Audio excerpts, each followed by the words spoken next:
विश्व के कोने कोने में यूट्यूब के माध्यम से हमसे गुरु मंत्र लेकर वैदिक परंपरा में आगे बढ़ने वाले मेरे प्रिय शिष्यों, सज्जन और सन्नारियों, आज की कथा में हम आपको बताएंगे संतों की कृपा। पूरे भारत में ही नहीं, पूरे विश्व में अनेक संत हुए हैं। संतों की परिभाषा ये है कि जो परोपकारी है, दूसरों का दुख खुद सहन करके दूसरों को सुख देना ही जिनका धर्म है, वही संत हैं।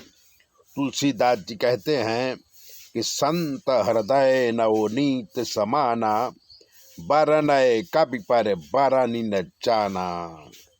संत का जो हृदय है वो मक्खन की तरह है। मक्खन का संपर्क जब अग्नि से होता है तो मक्खन पिघलता है, पर संत हृदय तो दूसरों का दुख देखकर दुखी हो जाता है, वही संत है। गौरांग महाप्रभु चरित्र में एक कथा है। वैष्णवों के कीर्तन से एक यवन की निद्रा भंग होती थी। जो वैष्णव कीर्तन करता, यवन उसे पकड़कर कोड़े से पीटता। कई वैष्णवों को मार पड़ी। यवन से सब परेशान हो गए। गौरांग प्रभु को ये बात पता चली तो गौरांग प्रभु ने निश्चित किया कि आज मैं खुद यवन के घर के पास जाके कीर्तन करूँगा। गौरांग प्रभु हाथ में कीर्ताल लेके पहुँचे और यवन के घर के सामने कीर्तन करने लगे।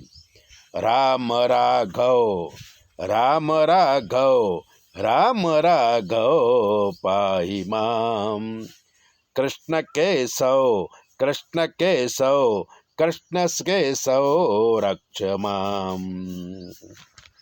बराबर भावावेश में कीर्तन कर रहे थे। तभी यवन हाथ में कोड़ा लेके आया और गौरांग प्रभु के ऊपर कोड़ा बरसाने लगा। गौरांग प्रभु जरा भी विचलित नहीं हुए और यवन को गले लगा लिया। गौरांग के गले लगते ही यवन खुद गाने लगा और नाचते हुए कीर्तन करने लगा। तो संत पारस मणि से भी उत्तम है।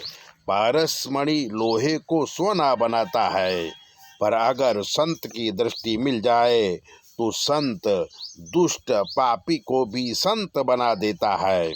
इसलिए भारत के लोग भगवान से भी ज्यादा संतों की पूजा करते हैं। संत की कृपा होते ही जीवन धन्य हो जाता है।